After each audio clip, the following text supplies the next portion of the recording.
Good morning. जेएमएफ ध्वनि 88.4 आवाज़ जो बदलाव लाए, इस सब में आपका स्वागत है।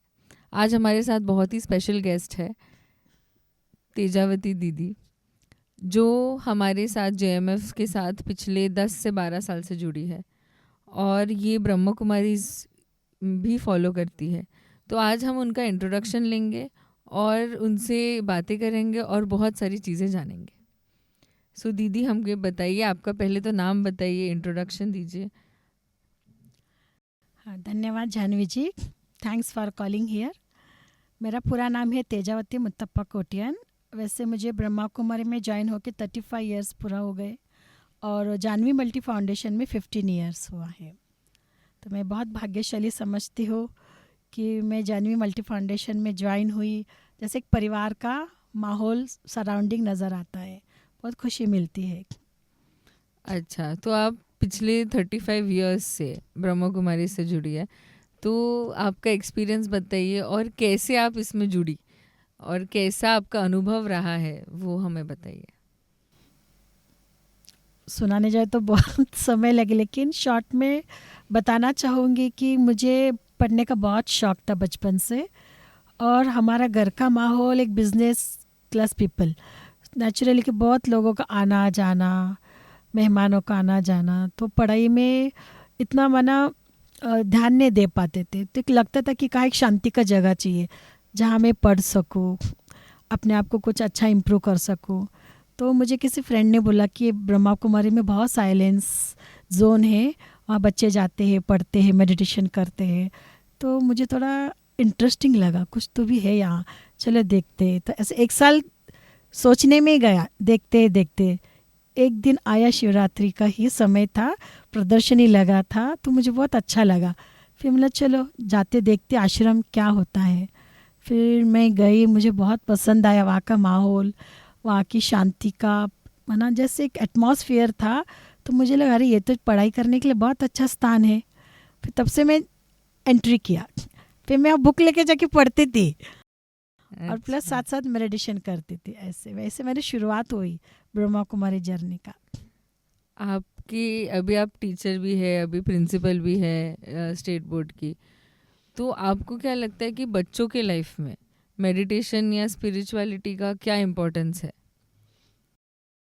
बहुत इम्पोर्टेंस है, क्योंकि मैंने भी मेरे लाइफस्टाइल में देखा, जब मैं जाती थी ब्रह्मा कुमारी में तो मेडिटेशन के कारण मेरा मेमोरी पावर बढ़ गया बाय द वे, और हर परिस्थिति को सामना करने की एक शक्ति भगवान देता है, एक पावर हाउस मैंने खुद अनुभव। तो मुझे लगा मैं आगे पढ़ूँ और टीचर बन के औरों को भी पढ़ाऊँ, और इसका महत्व भी ज़रूर मुझे हर एक को बताना है। तो मुझे एक गोल्डन अपॉर्चुनिटी मिला जानवी मल्टी फाउंडेशन में कि इधर अगर मैं जॉब करेगी तो I get a golden opportunity each and every one, क्योंकि यहाँ पर स्कूल भी है, कॉलेज भी है, प्री प्राइमरी सेक्शन है। तो मैंने इंटरेस्ट लिया कि नहीं, इधर मैं ज्वाइन इधर ही होना है। और यहाँ के जो मैनेजमेंट वो भी ब्रह्मा कुमारी के फॉलोअर्स थे, तो ये मेरे लिए डबल लग रहा।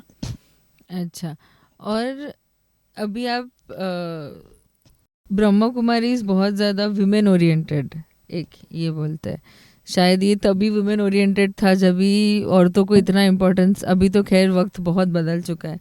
हम तो आपके एक्सपीरियंस में ये पूरा जर्नी कैसे रहा, मतलब वुमेन एज अ वुमेन आपके लाइफ में ये जर्नी कैसे?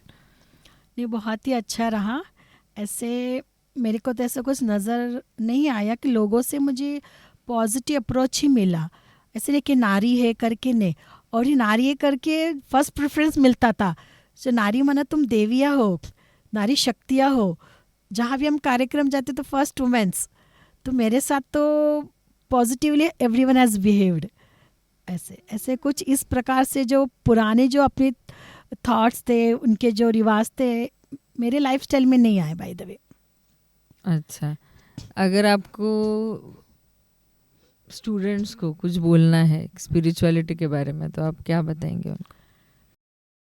क्योंकि अभी के जो बच्चे हैं, क्योंकि totally they are depended on mobile. चलो स्टडी के माध्यम से मोबाइल यूटिलाइज करते हैं वो, लेकिन धीरे धीरे उनका जो ट्रैक चेंज हो जाता है, मूवीज़ या रील्स पर जाते हैं तो माइंड उनका डिस्टर्ब हो जाता है। तो मेरा कहना है कि मोबाइल कोई ख़राब चीज़ नहीं है, उसमें अच्छी चीज़ें भी है जो देख सकते पढ़ सकते, क्योंकि हमने भी यही किया है। क्योंकि जो हमारा स्टडीज़ था, एमकॉम का हो, एमए का हो, बीएड का हो, कुछ नोट्स थे हम लोग यूट्यूब से ही गूगल से ही लेते थे, लेकिन हम लोग ने ट्रैक चेंज नहीं किया, पढ़ाई के हिसाब से हम मोबाइल को यूटिलाइज़ किया। आजकल के बच्चों को समझाना पड़ रहा है कि don't go in the wrong way, come in the मतलब परफेक्ट ट्रैक। उसमें मेडिटेशन बहुत हेल्प करता है। फिर बच्चे बोलते, कभी कभी मेरा इंटरेक्शन होता है बच्चों के साथ, बोला दीदी नहीं होता है, कंटाल आता है पढ़ने को, फिर लगता चलो कुछ मूवी देख लेते हैं। ऐसे जब फिर मिलते, नहीं भले देखो मूवी, लेकिन मोबाइल में नहीं, आपके फैमिली के साथ बैठ के देखो। फैमिली ओके, थिएटर में जाओ, चाहे तो 2 पैसा खर्चा करो, लेकिन मोबाइल में हैबिट मत बनाओ उसका। और फिर उनको मेडिटेशन का मैं इम्पोर्टेंस बताती हूँ, कुछ उनको ऐसे लिख के भी देती हूँ कि बच्चे फॉलोअप करो, आपको फ्यूचर में काम आएगा। सबसे 100 चीज़ें बोलते हैं जब हम मेडिटेशन करने बैठते हैं, नहीं, हर एक का पर्सपेक्टिव मेडिटेशन को लेकर बहुत अलग है। तो आपके हिसाब से सही वे क्या है मेडिटेट करने का? क्योंकि जो ब्रह्मा कुमारी इसमें राजयोग या मेडिटेशन सिखाते हैं, यह वो कोई हठ योग नहीं है, कोई भक्ति योग नहीं है, या संन्यास योग नहीं है। यह राजयोग माना सिंपल वे कि भगवान के साथ कैसे हमारा रिश्ता रखना है। जैसे हम देखो प्रार्थना करते ना, तुम इष्ट माता पिता तमें हो, तुम ही बंधु सखा तमें हो, बट वो रिलेशन हम मेंटेन नहीं कर पाते। एक भगवान ही बस एक ही नाम से, यहाँ हम बोलते नहीं, एज अ फ्रेंड करके उसके साथ बिहेव करो, हर बातें शेयर करो। देखो आपको फ्रेंड के रूप में आपको हेल्प मिलेगा, as a father, as a mother, जो रिलेशन आपको बहुत प्यारा लगता है उस रिलेशन उनके साथ जोड़ो, फिर आप देखो लाइफ में क्या चेंजेस आ सकती है। अच्छा, आपके पास ऐसे कोई स्टूडेंट्स आए हैं या फिर ऐसे कोई जिनको डिप्रेशन रहा है? क्योंकि आज के दिन में कैसे विद सोशल मीडिया कंपैरिजन बहुत बढ़ गया है। मुझे लगता है सबसे बड़ा प्रॉब्लम हो जाता है कंपैरिजन। हम हमारी लाइफ किसी और के लाइफ के साथ कंपेयर करना शुरू कर देता है। तो इस सब में स्पिरिचुअलिटी और मेडिटेशन और जो आप राजयोग बोल रहे हो, उसको सही वे में अप्लाई करने का क्या तरीका है? क्या उसका कोई वक्त है या फिर किसी टाइम पे ही उसको किया जाता है, या फिर आप कभी भी बैठ के उसको कर सकते हो? और क्या वे है उसको करने का? मेडिटेशन करने का परफेक्ट वक्त तो मॉर्निंग ही होता है, बट आजकल के लाइफस्टाइल के हिसाब से I could not enforce any student, क्योंकि उठ ही नहीं पाते हो। तो इसलिए बोले जब जागो तब सवेरा, जब भी जागो तो एक थैंक्स बोलो गॉड को, I got 1 day more to survive my life. और मेडिटेशन के लिए से नहीं, रात को अगर बच्चे को पढ़ाई करनी होती है तो मैं 15 मिनट मेडिटेशन करो, या प्राणायाम के माध्यम से भी आप ईश्वर के साथ संवाद कर सकते हो। अच्छा, या प्राणायाम का जैसे ओम ध्वनि है, जो आपका मंत्र अच्छे लगते हैं, लेकिन जो ईश्वर को आप मानते हो, एक उसके साथ एकदम बोलते ना, दिल से दिल, मन से मन तार जुड़ना चाहिए, तभी आपको एक करंट मिलेगा या पॉजिटिव एनर्जी मिलेगी। लेकिन 1-2 दिन से नहीं होते, इसके निरंतर अभ्यास चाहिए। एटलीस्ट आधा घंटा, मिनिमम आधा घंटा डेली ऐसा निरंतर अभ्यास करेंगे तो ही आप कुछ मुकाम तक पहुंच सकते हो। आपके अंदर के स्ट्रेस का हो, भय का हो, एक प्रकार का तनाव जो होता है व्हाटएवर, वो धीरे धीरे एक साथ में नहीं, यहाँ का जादुई शक्ति नहीं है। या जितना हम मेहनत करेंगे या पुरुषार्थ करेंगे तो धीरे धीरे step by step it comes down.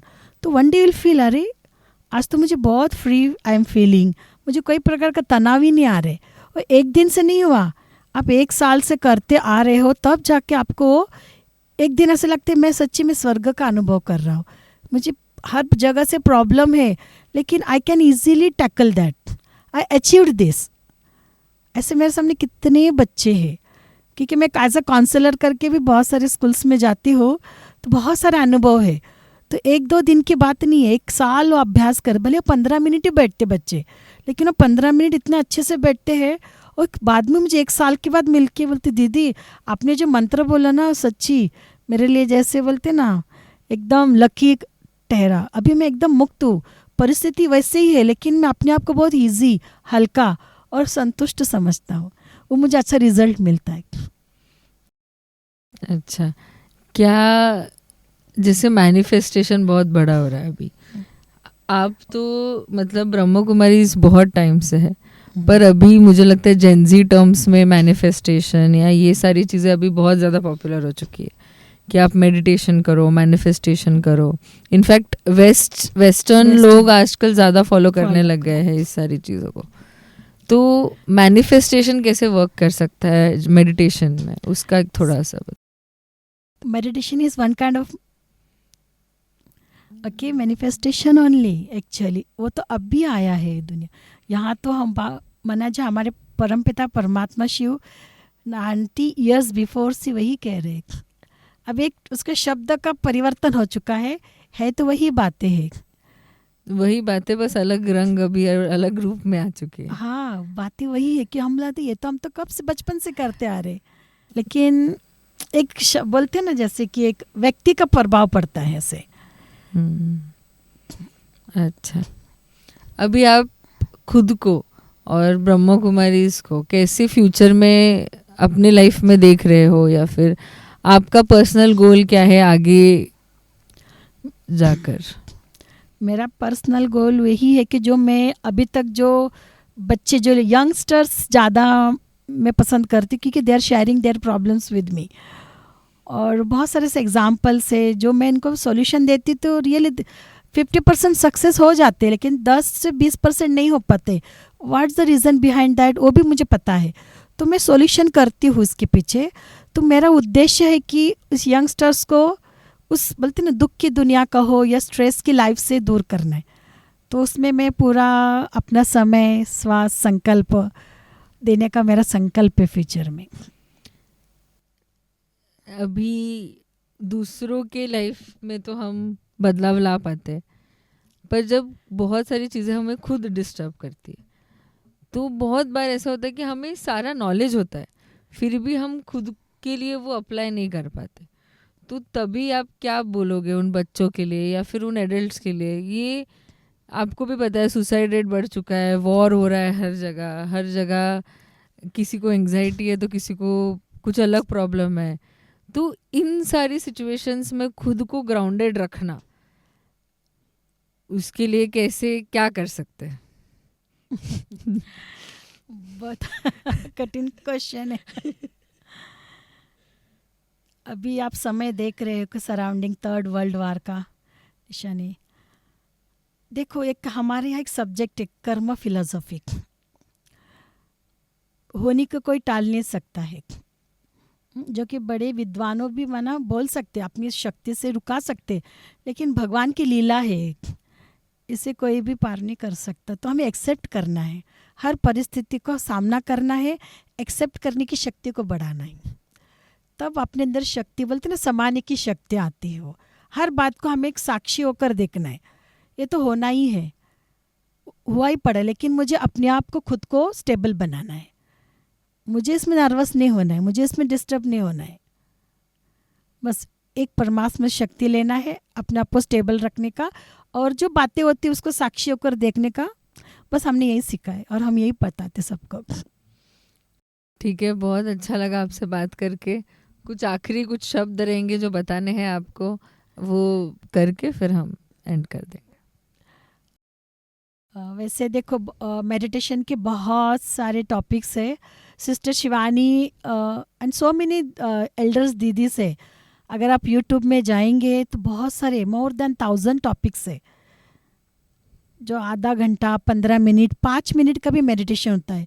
तो मेरा रिक्वेस्ट है जो भी मेरे व्यूवर्स का हो, ओके 88.4 ध्वनि के माध्यम से आप सुनना चाहते हो तो आप वो ज़रूर यूट्यूब के द्वारा ब्रह्मा कुमारी में बहुत सारी दीदियों को गुड लेक्चर्स होते हैं, आप ज़रूर उसको जीवन में अपनाने की कोशिश करें और अपने जीवन को खुशहाल संतुष्टमय बनाना, यही मेरा आखिरी दुआ कहो, ब्लेसिंग्स कहो। बस खुश रहो, आबाद रहो, हमेशा हंसते रहो, हंसाते रहो। Okay, thank you so much. आप सुन रहे थे जय मैं ध्वनि 88.4।